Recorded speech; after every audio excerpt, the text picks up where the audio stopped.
So we have this rectangle, and the diagonal of this rectangle is 8 centimeters. Okay, and the length in the rectangle, right? So let's call this the length, is 1.6 centimeters more than the width. So that means the length is equal to the width if I add 1.6 centimeters more to it. Okay, so we have this, right? And this is the width. If I use the Pythagorean theorem, right? Notice that this is our hypotenuse and this is a 90-degree angle. So then the hypotenuse squared has to equal to the other side squared, right? But here we know what L is.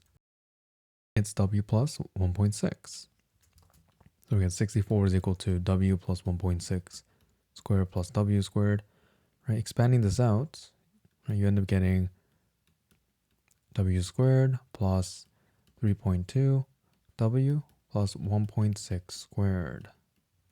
Okay, so let's move everything to one side. So bring this over. So I end up with W squared plus 3.2 W. This is a 2, right? Because there's 2 of them. And then we'll have plus 66.56. Okay. So if you graph this, right, you find out that you get the following values. You see here, the vertex is above the x-axis, right? And if it's above the x-axis and it's pointing upwards like this, notice that this will never intersect here, meaning that this value will never be 0. Okay, so that means there's no width, right? There's no width that will make this equation 0, so this is impossible. So you can't have a rectangle with this diagonal 8 with this condition. Okay, so no solution.